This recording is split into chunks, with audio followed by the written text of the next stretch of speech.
Here, aan U kom al die lof, al die eer en al die heerlikheid toe tot in alle ewigheid.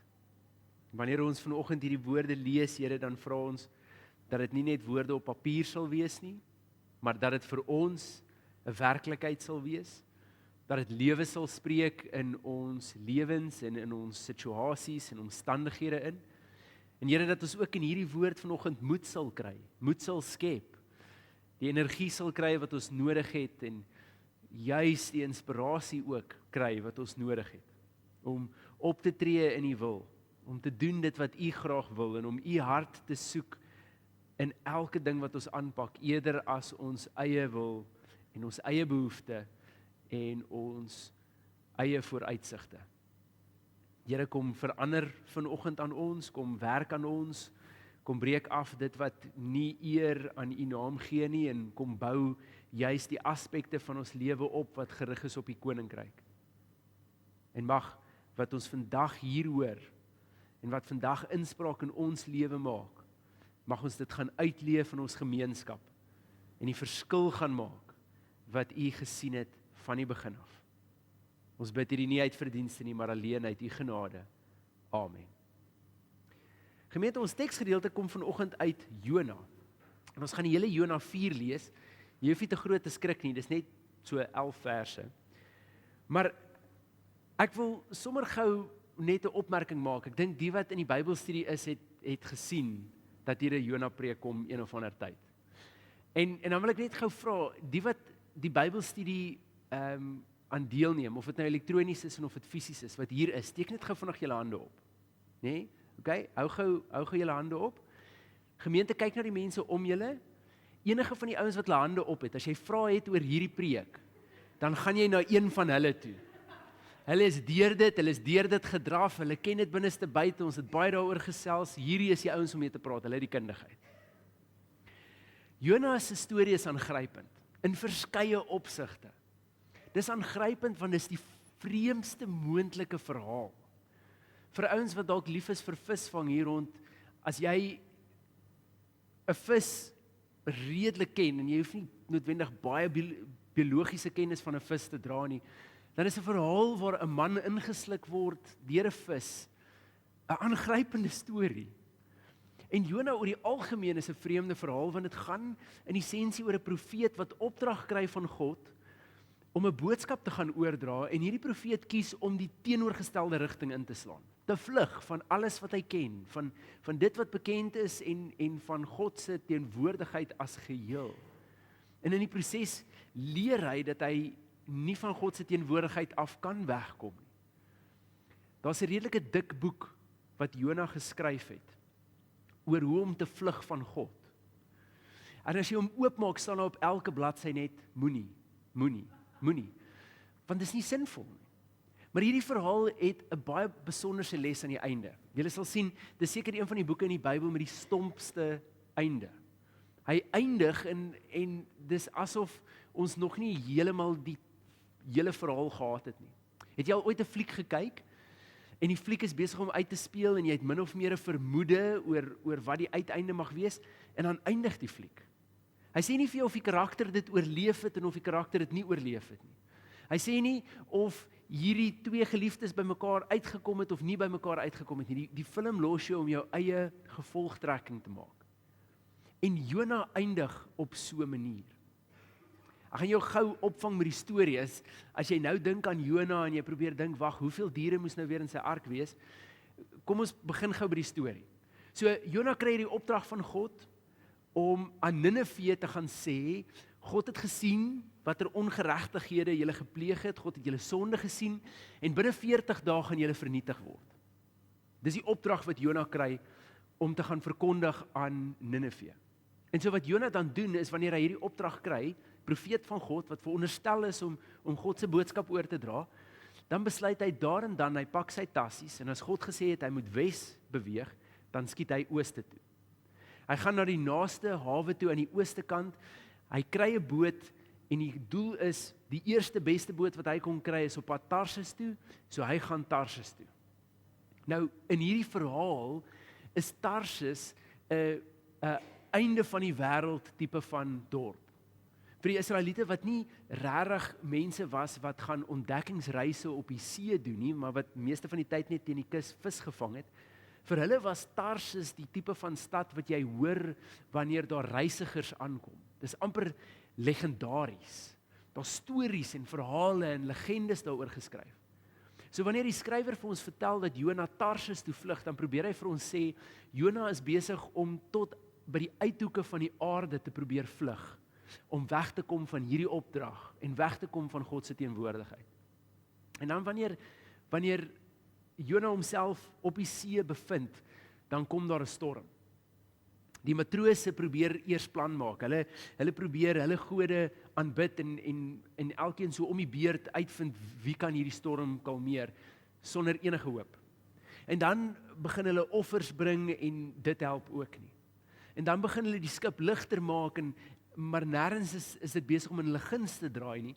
Tot op 'n punt waar hulle vir Jona vra, jy's die enigste een wat tussen ons anders is. So, waar kom jy vandaan? Wat gaan aan en hoekom is jy dalk die rede vir hierdie storm? En Jona deel dan en sê, wel, die realiteit is, ek is Jona, ek is 'n profeet van God, ek's gestuur deur God en in opdrag van God het ek besluit om die teenoorgestelde rigting in te gaan. Ek's eintlik besig om van God te vlug. En heel moontlik gaan die oplossing nou wees om my eenvoudig oorboord te gooi. En wanneer die storie dit vertel, dan is dit besig om te vertel dat Jona eintlik besig is om oor te gee aan God. Want onthou vir hierdie tyd, enige natuurelemente het getuig van 'n godheid, 'n goddelike krag. Diere kon jy mak maak. En sekere ander goed kan jy in jou wil buig. Maar 'n sterk wind, 'n stormwind, 'n onstuimige see kan jy aan niks doen nie. En so dit het altyd 'n godheid en 'n godheid se grootheid uitgebeeld. So wanneer hierdie storm besig is op die see, vertel dit eintlik van God wat woedend is en briesend is en die enigste manier om hierdie storm te kalmeer, om God rustig te kry, is om Jona oor te gee in sy teenwoordigheid. Dis wat hierdie verhaal simboliseer. En so dis dan wat die matrose doen. Nadat hulle redelik gewik en weeg en oorweeg het, dan besluit hulle wel om Jona oorboord te gooi. En die storie vertel hoe Jona sink en afsink, amper asof die verhaal vir ons wil vertel, hy sink tot in duisternis in. Maar voordat Jona verdrink, dan stuur God 'n vis om hom in te sluk. En dan sit Jona vir 3 dae in die vis se maag voordat hy bekeer. Ek weet nie van julle nie, ek dink ek sou 10-1 voor dit bekeer het, maar Jona vat 3 dae. En wanneer hy na 3 dae tot sy sinne kom, dan lees ons 'n gebed van Jona in die 2de hoofstuk. Waar Jona erken dat wat hy doen is onsinnig. Dat God hierin gebied, dat dit gaan oor God se almag. En in hierdie bekering spoeg hierdie vis hom dan uit op vaste land. En dan wanneer Jona uitgespoeg is en weer sy voete op droë grond het, dan kom die opdrag weer, want God het nie verander nie. En die opdrag wat dan kom is, sê Jona, gaan dan Ninive toe en sê vir hulle, ek het julle ongeregtigheid gesien en binne 40 dae gaan ek hierdie stad vernietig. Jona gaan dan. Hy gaan, en waar die storie vertel, die stad is 3 dae se reis, heen en weer, stap Jona net 'n dag in. Kondig gou vinnig aan, luister, God het julle ongeregtigheid gesien, God gaan die stad vernietig in 40 dae, hy draai om, hy gaan sit op 'n nabye bultjie en hy wag, want hier gaan dit nou gebeur. En dis dan waar ons teks aansluit. Want in hoofstuk 4 vind ons klaar, dat toe die stad gehoor het, dat God hulle gaan vernietig, toe begin hulle dramaties bekeer. Die koning kondig aan, dat almal hulle klere moet skeer, in sak en as moet gaan sit, berou toon en moet bekeer. Want as hulle bekeer, gaan God hulle dalk intyds hoor, en genade oor hulle hê. En dis dan natuurlik wat gebeur. God onttrek die straf wat hy oor Ninive sou bring. Dan kom ons verhaal. So kom ons lees gou in Jona 4. Dit sê, hieroor was Jona baie ontevrede en hy het baie kwaad geword. Hy het tot die Here gebid en gesê, ag Here, ek het dit geweet toe ek nog in my land was. Daarom het ek reg in die begin na Tarsus toe gevlug. Ek het geweet U is 'n genadige en 'n barmhartige God, lankmoedig en vol liefde. Hy sien maklik af van die straf wat U aangekondig het. Laat ek nou maar sterf, Here, want dit is vir my beter om te sterf as om te lewe. Toe vra die Here vir hom: Het jy rede om kwaad te word? Jonas toe uit die stad uit. Hy het oos van die stad gaan sit en vir hom 'n skerm gebou. Hy het daaronder in die skaduwee gaan sit om te sien wat in die stad gebeur. Toe laat die Here God 'n komkommerplant opkom en dit het bo oor Jona gerank om skaduwee te gee vir sy kop en om hom van sy misnoë te bevry. Jona was baie bly oor die komkommerplant. Die volgende môre, met dagbreek, laat God toe 'n wurm kom en dit het aan die komkommerplant gevreet sodat dit verdroog het. Toe die son opkom, het God 'n skroeiende sterk wind uit die ooste laat waai. Die son het vir Jona op sy kop gesteek en hy het baie swak geword en gewens om maar liewer te sterf. Hy het gesê, dit is vir my beter om te sterf as om te lewe. Toe vra God vir Jona, het jy rede om kwaad te word oor die komkommerplant? En Jona antwoord, ek het rede genoeg, ek is besig om te sterf. Die Here het vir Jona gesê, jy is besorg oor die komkommerplant waarvoor jy nie gewerk het nie, en wat jy nie versorg het nie. Dit het oornag opgekom en oornag is dit dood. Maar ek mag nie besorg wees oor die groot stad Ninive nie, 'n stad waarin daar meer as 120.000 mense is, wat nie weet wat reg of verkeerd is nie, en ook nog baie diere. En dan eindig die storie net daar. En ek weet nie van julle nie, maar mens kan so half wonder wat Jona hierna moes sê of doen. Het Jona dalk nog steeds daar gesit of het hy aanbeweeg? As ons hierdie storie lees, dan klink dit baie onlogies. Dit klink onlogies dat Jona sou vlug en nie 'n boodskap bring wat van God afkom nie. En dit klink heel logies dat uit die aard van die saak, as daai boodskap van God afkom, gaan hierdie mense dramaties bekeer.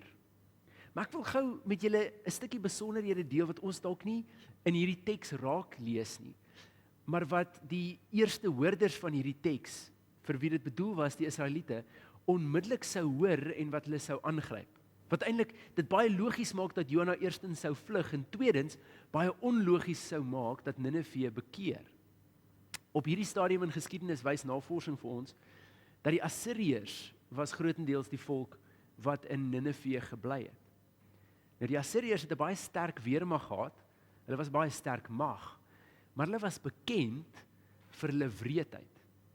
Hulle was bekend vir die wrede manier waarop hulle mense doodgemaak het.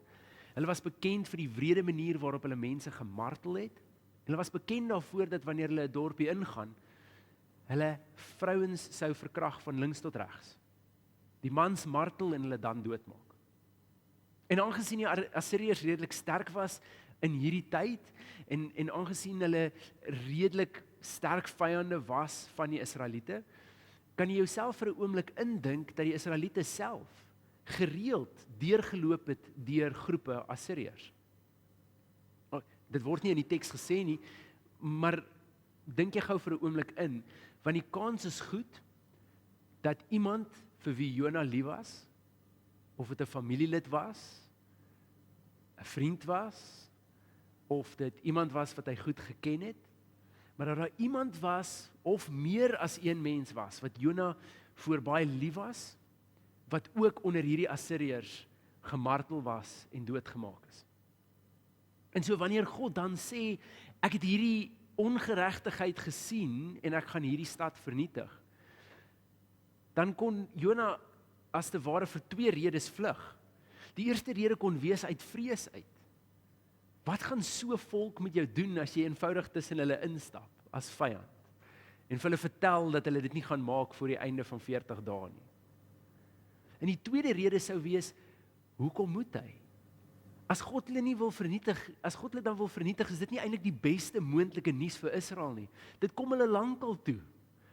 Hulle tree op teen God se mense en kyk hoe wreed is hulle. Sou dit nie net sin maak om hulle van kant te maak en klaar te kry nie? As te ware, hulle moet leer. Die wiel het gedraai, dis tyd. En so wanneer mens hierdie agtergrond kry, dan besef jy, hoekom vir Jona is dit ononderhandelbaar, hy moet vlug. Hy moet vlug, want hierdie boodskap kan nie by hulle uitkom nie. En wanneer hulle dan bekeer, wanneer hierdie ongelooflike wonderwerk gebeur, dat die wat nie Israeliete is nie deel is van God se volk nie, so waar bekeer op een boodskap alleen, dan kan jy ook verstaan hoekom is Jona kwaad. Dis hoekom Jona sê, Here, ek het geweet U is genadig, en ek het geweet U is barmhartig, en ek het geweet U is geduldig, ek het geweet hierdie gaan gebeur. Dis die rede hoekom ek dit nie wou doen nie. Dis hoekom ek Tarsis toe gevlug het. God het dan 'n bietjie reis met Jona. Hy gebruik dit in die vorm van 'n komkommerplant, en hy wys eintlik in die proses vir Jona hoe selfgesentreerd Jona is. Dat dit vir hom gaan oor sy eie gemak, oor dit wat vir hom reg is, dit wat hy sien as reg en wat hy sien as verkeerd, wat hy sien as regverdig, en dat hy lankal dit wat vir God belangrik is, uit sig verloor het. En dis waaroor ons vanoggend praat. Ons is vinnig om te sê, ons wil God se wil doen. Hier is ek, Here, gebruik my. Maar Here, ons bid vir U wil, laat U wil geskied, soos in die hemel op die aarde, net so lank dit vir my sin maak. Net so lank soos wat dit goed is vir my, en net so lank soos wat dit inpas by my wil. Dan Here, dan wil ons U wil volg.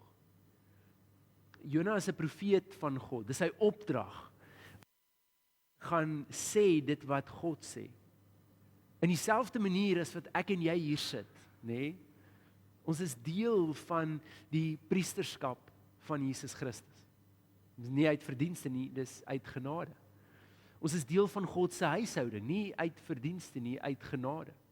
En soos wat Jesus vir die disippels sê, gaan maak mense my disippels, so sê Jesus dit ook vir my en jou vandag. Dis ons opdrag. En dit sou redelik eenvoudig lyk. Die uitdaging is dat God se wil nie altyd lyk soos my wil nie. Dat dit wat vir my regverdig is, nie altyd vir God regverdig is nie.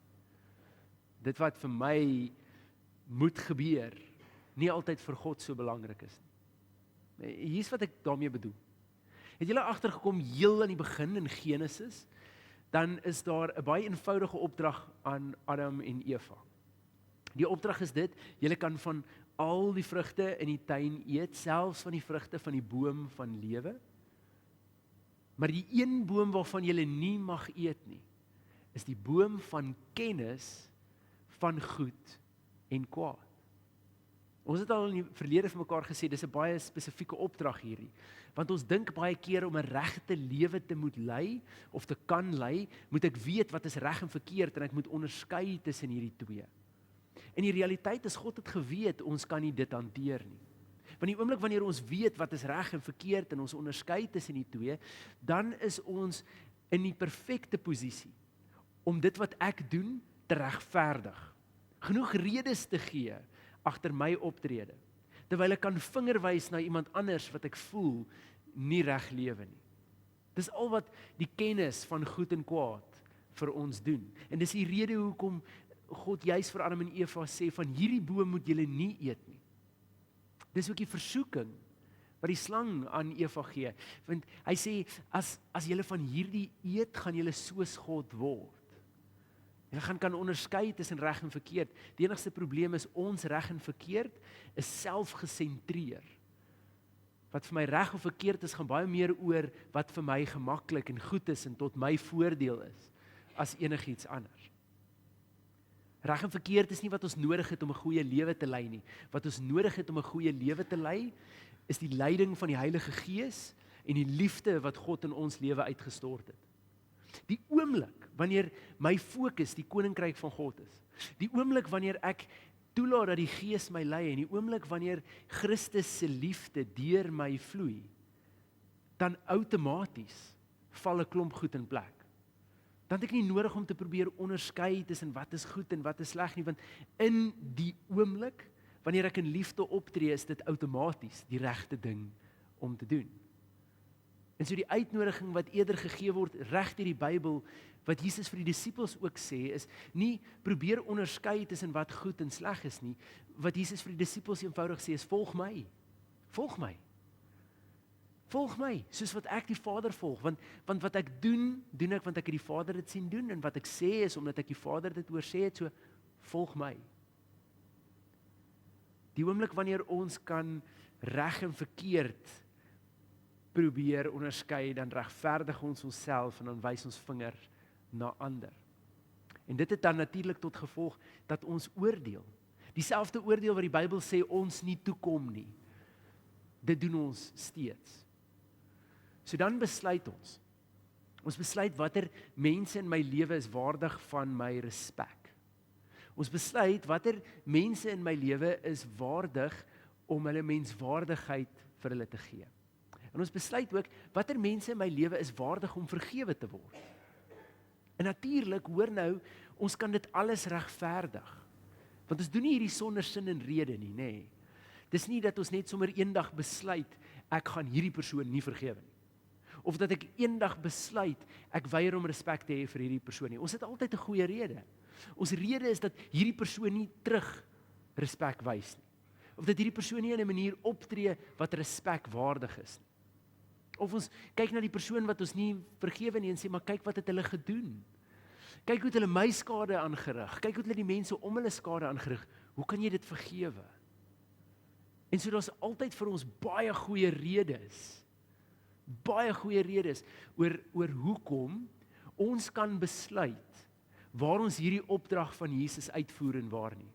Hierdie opdrag wat sê, gaan heen, maak mense my disippels. Of die opdrag wat sê, julle moet lief hê soos wat ek julle lief het. En wie nie lief het nie, ken nie die Vader nie, want die Vader is liefde. Daai opdragte, dit besluit ons. Wat deel ek uit, wat deel ek nie uit nie? Wat leef ek uit, wat leef ek nie uit nie? Wat doen ek nie? Hoekom? Want ek het redes, ek het goeie redes. Dieselfde soos wat Jona gehad het.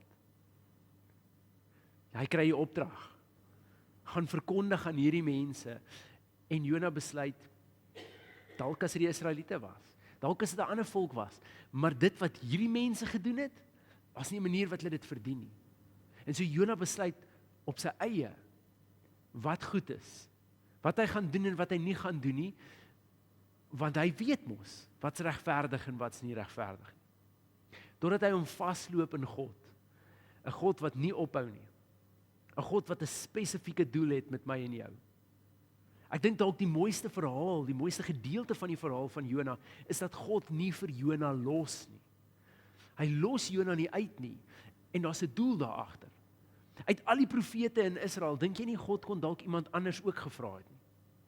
Trouwens, ek dink in God se wysheid en alwetendheid het hy geweet Jona gaan vlug. En kon hy eintlik maar van die begin af by iemand anders begin. Maar hy doen nie dit nie. Hy begin by Jona.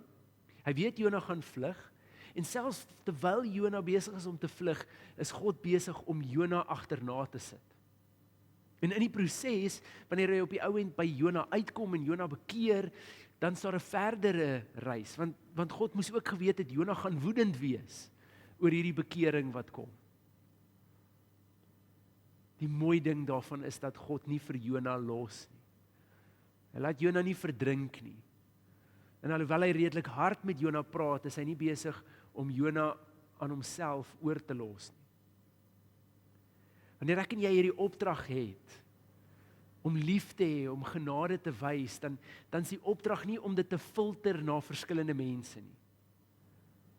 Ons opdrag is nie om sekere mense te respekteer, wanneer hulle ons gerespekteer het nie, en ander lief te hê, want hulle het ons lief gehad nie. Trouwens, die Nuwe Testament sê juis, die oomblik wanneer ons dit doen, is dit niks anders as die wêreld nie. Dan doen ons niks anders as die heidene nie, want daar's niks daaraan om iemand lief te hê wat my lief het nie. Of respek te wys vir iemand wat nie vir my wat vir my ook respek het nie. Maar ons opdrag is juis om soos wat ek en jy dit ontvang het in hierdie absolute vryheid van genade, oorvloed van liefde, dat ons dit, soos ons dit gekry het, uitdeel. Beteken nie ek hoef altyd met almal om my saam te stem nie. Beteken ook nie ek praat iemand se optrede goed nie, nêrens. Nêrens was Jona se opdrag, gaan na Ninive toe en sê vir Ninive, dit wat julle gedoen het is oukei nie, maar julle moet bekeer nie. Dit is nie die opdrag nie. Die opdrag was, julle moet bekeer, want hier's gevolge wat kom. Maar dit was nog steeds belangrik om die boodskap by hulle uit te kry, want God wou red, dis God se hart. En in dieselfde manier in my en jou lewe daagliks is daar baie keer mense wat oor ons pad kom, wat ons nie noodwendig altyd wil lief hê nie, of meer geduld wil hê nie, wat ons nie wil respekteer nie, want ons sien ook nie respek van hierdie persoon se kant af nie. Maar dis juist die mense waarin God ons stuur om te gaan lief hê. Dis juist die na wie God ons stuur om genade voor te wys, om geduld voor te wys, om respek voor te hê al het hulle nie respek terug nie. Want in hierdie proses is ons besig om iets van God se liefde en genade te verkondig. Is ons besig om iets te verkondig van 'n God wat jou nie laat gaan nie. Is ons besig om iets te verkondig van 'n God wat sê, ek gaan nie geweld met geweld antwoord nie. Ek gaan geweld met liefde antwoord. En dit is vir ons moeilik, want ons moet verby ons redes kyk hoekom ons dit nie wil doen nie. Want as jy 'n rede soek om dit nie te doen nie, as jy 'n rede soek om iemand nie lief te hê nie, as jy 'n rede soek om iemand nie te vergewe nie, as jy 'n rede soek om nie vir iemand respek te hê nie, kan ek jou beloof, jy gaan daai rede kry, en dit gaan 'n baie goeie rede ook wees. Dit gaan 'n goeie rede wees, daar's geen argument nie. Maar ons is nie geroep om ons redes in die plek van God se wil te sit nie.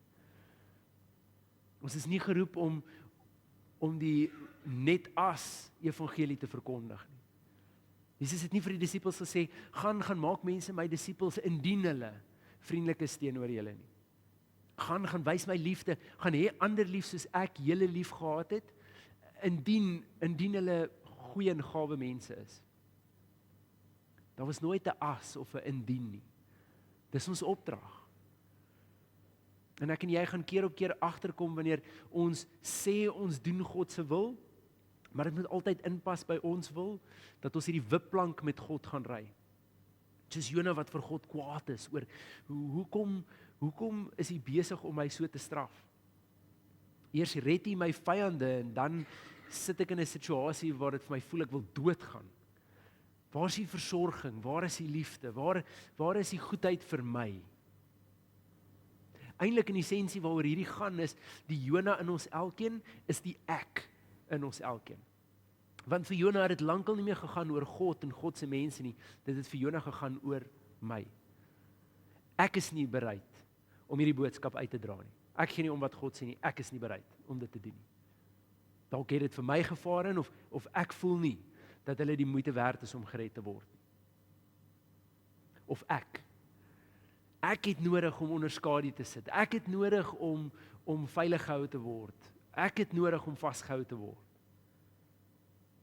Maar God roep ons nie tot 'n ek evangelie nie. Want alles wat Jesus gedoen het was opofferend en vir ander en in diens van ander. Weet julle wat is die mooi ding? Is ons dink altyd dat ons eers ons eie lewe moet probeer bewaar en beskerm. En as ek my eie lewe bewaar en beskerm het, dan kan ek genoeg van God se liefde gaan uitleef vir ander. Terwyl Jesus juis aan die einde van Matteus, in Matteus 6, die disippels aanmoedig en vir hulle sê, eintlik op die bergrede, die mense aanmoedig en vir hulle sê, julle moenie bekommerd wees oor wat julle gaan eet, of wat julle gaan drink, of wat julle gaan aantrek nie. En dan gaan hy verder en sê, soek eers die koninkryk van God, en sy geregtigheid en al die res sal vir julle toegevoeg word. Ons belofte is dat ons 'n God het wat ons nie laat gaan nie. Selfs as ek en jy soos Jona so vaskyk in ons eie wil, dat ons nie God se wil gaan uitleef nie. Dis nie mooi. Maar die uitnodiging vir oggend is juis, dat ek en jy ophou om God se wil binne ons perke uit te leef. Ek is okay om tot hierdie mate lief te hê. Ek is okay om tot hierdie mate te vergewe. Ek is okay om tot hierdie mate geduld te hê. En dis eenvoudig nie hoe dit werk nie. Dalk is 'n goeie pleit. Kan ons kies om God se wil te volg voordat 'n vis ons moet insluk en ons tot die besef moet kom dat ons besig is met onsself en nie meer met God nie. Kan ons werklik wanneer ons sê, Here, hier is my lewe, U wil en nie myne nie, kan ons dit bedoel? Kan ons bereid wees om juis waar dit moeilik is en uitdagend is, liefde te wys, geduld te hê, respek te hê. Julle wat doen dit op die ou end? Die impak wat dit het, is nie net in daai mense se lewens nie net in die mense se lewens in wie ek God se koninkryk uitleef, sonder my filters en wat ek dink is nodig nie, maar om in essensie te leer, om ten spyte van teenstand, ten spyte van mense wat nie noodwendig vir my respek het nie, of nie vir my ruimte maak nie, of nie my plek onder die son gun nie, om nog steeds God se liefde te leef, maak my baie bewus van hoeveel liefde God vir my het, wat soveel keer op myself gefokus is. Vir die respek wat God vir my het, selfs in die oomblikke waar ek opgetree het asof God vir my niks beteken nie. Vir die tye wanneer God met my geduldig is, selfs al val ek keer op keer oor my eie selfsug of my eie gewoontes of dit wat my in my lewe afbreek doen. Jonas se verhaal is 'n herinnering aan ons elkeen. So wanneer ons veral nou, soos wat ons Kerstyd begin ingaan, wanneer ons sê, Here, U wil en U wil alleen, kan ons dit bedoel, gemeente?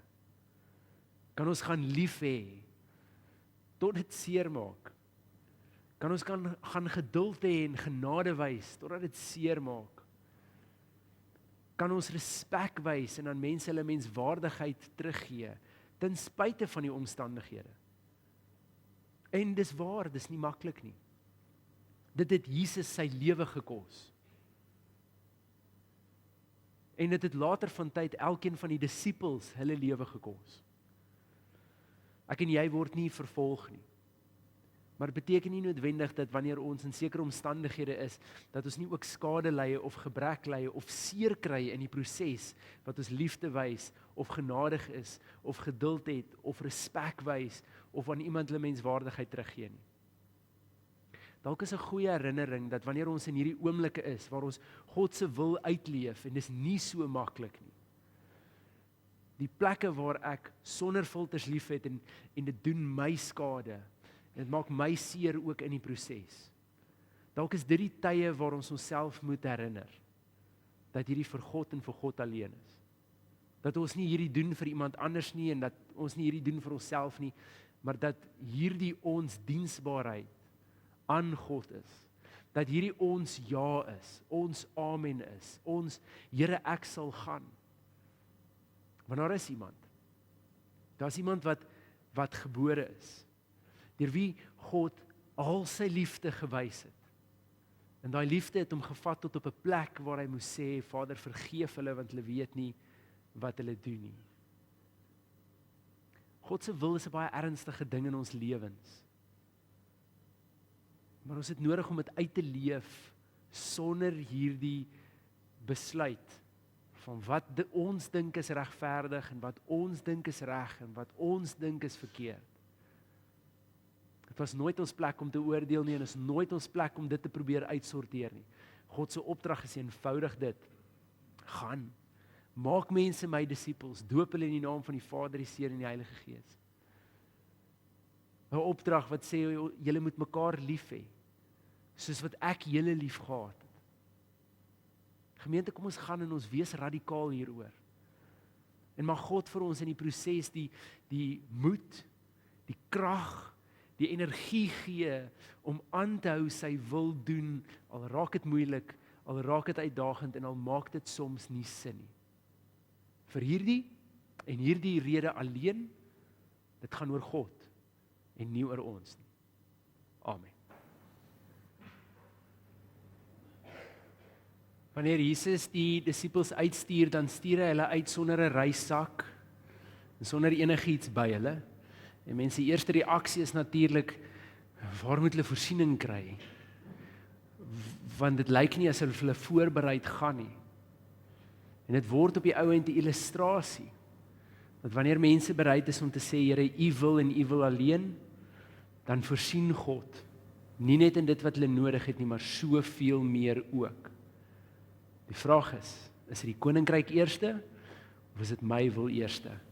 Mag die koninkryk sin eerste wees.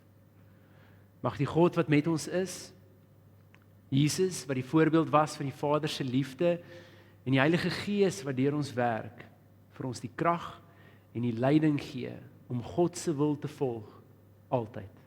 Amen. Dankie dat jy ingeskakel het by hierdie diens. Ons wil ook graag van jou wil hoor. As jy getuienis het om te deel, of jou storie het om te deel, of jy het net 'n eenvoudige gebed nodig, kontak ons gerus. My kontakbesonderhede is net na hierdie gedeelte. En natuurlik moet ons ook vir mekaar sê dat bediening nie net in 'n silo gebeur nie, dat ons hulpbronne nodig het om dit te doen. As jy graag by hierdie gemeente wil bydra, finansiëel of op 'n ander manier, laat ons gerus weet. Ons bankbesonderhede sal ook hierna sigbaar wees, sowel as ons SnapScan kode as jy verkies om op so 'n manier jou gedeelte te gee. Dankie dat jy ingeskakel het en vandag deel gevorm het van ons. En ons hoop om jou binnekort weer te sien en om van jou te hoor.